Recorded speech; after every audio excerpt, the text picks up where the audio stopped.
So in September 2014, I kind of publicly challenged myself to pay my rent using poetry.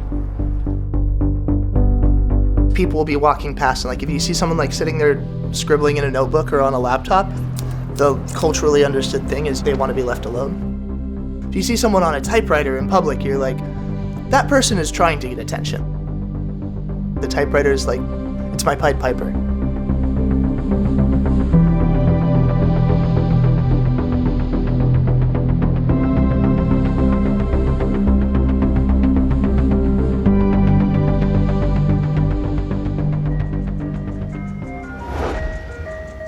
USC is 3 blocks that way, so it's everyone assumes that we're university students at all times. Yeah. It doesn't have to be a massive deal. What are you guys arguing about? We're arguing about art films. Art.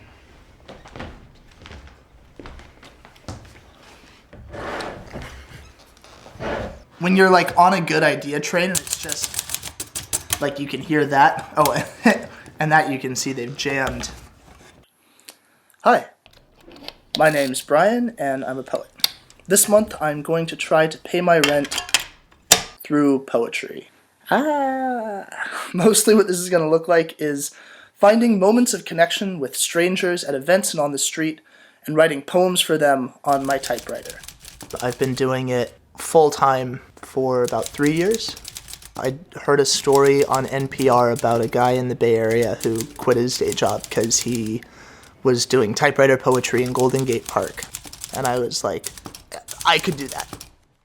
The main one that I use, this guy, mostly lives at home because it weighs about 40 pounds. Started really very much as a busking practice on the street without an intention of like, this will be something for events. It was really just like, will people pay me to write them a poem? Is that a thing that like humans want? I think like any creative process, creative limitations give you a lot. The keys will jam if you type too fast. They're just like finicky antiques. Because I write on 3x5 cards, the lines break themselves, so I don't have as much control over, you know, well, this is the end of this line, and I really am shaping this. It's more about the sound and the rhythm. It's been interesting. It's been like a super 10,000 hours kind of thing.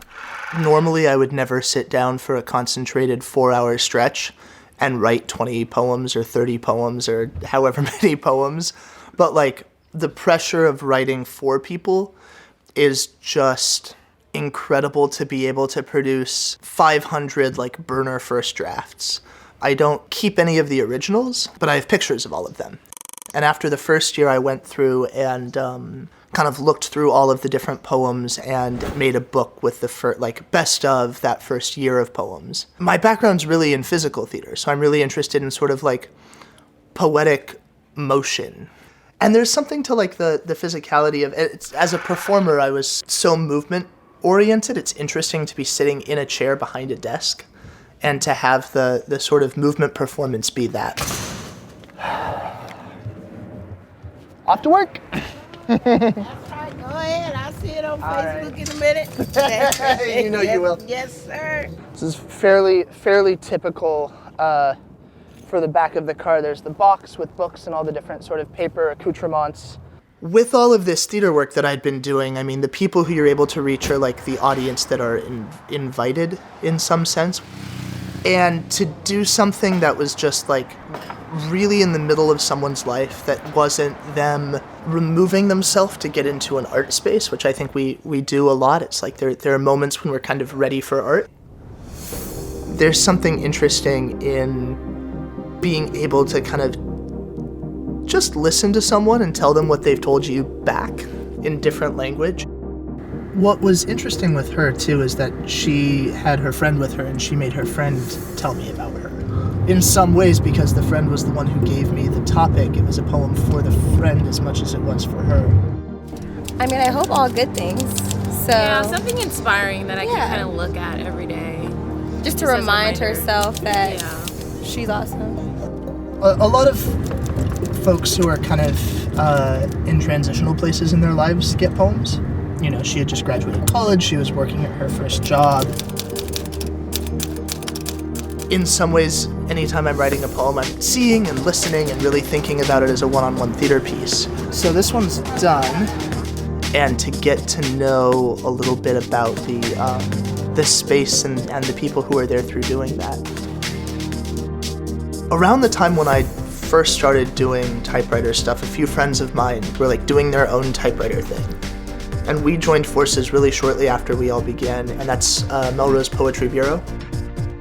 What do you think? I was thinking maybe bring this table over here by this one so that we have like a solid bank of typewriters. My friend Bobby for ages was like, I feel like we could do typewriter duels. 3 minutes on the clock. Start.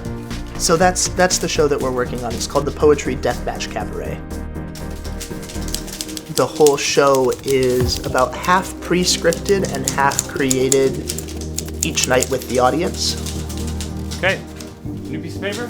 We've got 6 poets and a burlesque dancer. Thinking about how do you take the traditional bounds of a poetry reading, a poetry night, and to blow that apart and to say, how can this be high energy and sexy and closer to Cirque du Soleil than to Shakespeare?